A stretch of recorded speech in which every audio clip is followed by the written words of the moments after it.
Of all the industrial disasters in American history, few are as surreal and tragic as the Great Boston Molasses Flood of January 15, 1919, a date that would live in sticky infamy. Okay, buttercups, you can stop giggling now. This bizarre catastrophe, born from corporate negligence and a rush for wartime profits, unleashed a deadly wave of sticky syrup through a bustling Boston neighborhood, leaving a legacy of death, landmark litigation, and a sticky smell that lingered for decades. The north end of Boston was destroyed not by a fire, not by a bomb, but by a molasses tsunami. The stage was set by World War I. The demand for molasses was at an all-time high, not as a sweetener, but as a key raw material for explosives. The thick syrup could be distilled into industrial alcohol, a crucial component in manufacturing munitions.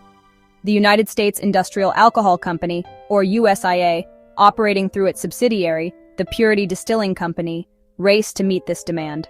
In 1915, they rushed the construction of a colossal storage tank in Boston's North End, a bustling area of immigrant Italian and Irish families and thriving businesses. The 90-foot wide, 50-foot tall, 2.5 million-gallon capacity tank sat at 529 Commercial Street. In a catastrophic misjudgment, oversight of the project was given to a financial advisor, Arthur P. Gell, who possessed no architectural or engineering experience. With a large shipment imminent, construction was completed in just 2 months. Basically, the company was cutting corners, and the tank was a ticking time bomb. The tank held 2.3 million gallons of molasses, a substance 40% denser than water. The tank was built with shoddy thin steel plates held together by rivets. Arthur Gell cut every corner possible. The tank was never properly stress tested. Instead of filling it completely with water, he merely added 6 inches of water and then declared it sound. As it was considered a container and not a building, it required no permits or inspections. From the day it was finished, the tank was a menacing presence. It groaned ominously when filled and leaked constantly, so much so that local children would collect the sweet drippings. The company's solution was not to reinforce the structure, but to paint the entire tank brown to hide the leaks, a poetic testament to their negligence. For over 3 years, the tank loomed over the neighborhood. By January 1919, the context had changed. The war was over. The Boston Red Sox miraculously won the World Series, and prohibition was looming, prompting Purity Distilling to rush once more, this time to produce as much rum as possible. On January 12th, the steamship Miliero from Cuba unloaded 600,000 gallons of molasses, bringing the tank near its maximum capacity. The weather then played a final fatal role. After a period of freezing cold, Boston experienced an unseasonably warm January thaw. This warm air caused the new shipment of molasses to ferment rapidly, generating immense pressure. The tank's single vent was closed for the winter, trapping the gases inside and fatally stressing the already weakened structure. Just after 12:30 p.m., with a sound witnesses described as a rat-a-tat-tat like a machine gun barrage, the rivets shot out.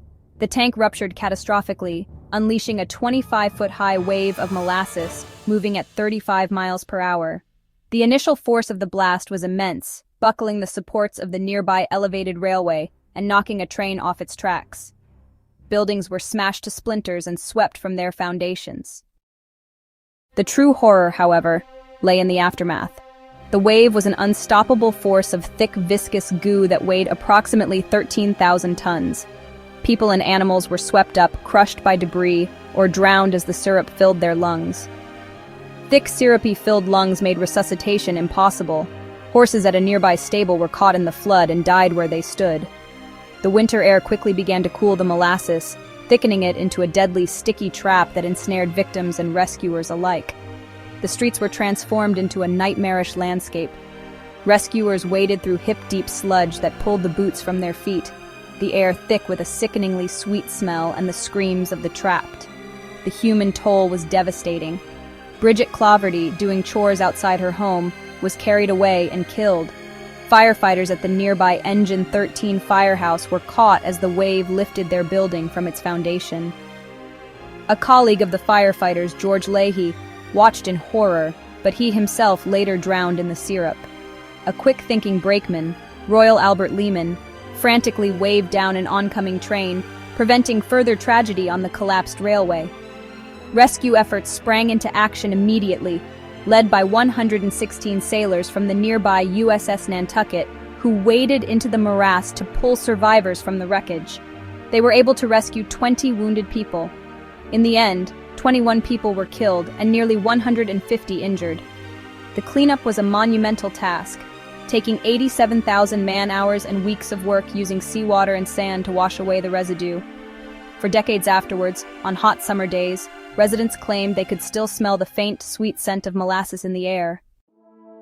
The disaster sparked one of the most significant class action lawsuits in American history. The victims and their families sued the United States Industrial Alcohol Company. The company's defense was to blame Italian anarchists for sabotage, a claim with a shred of credibility due to past attacks, but one that was ultimately rejected. After a 6-year investigation involving over 3,000 witnesses, Auditor Colonel Hugh W. Ogden issued a landmark report. He found the company entirely at fault.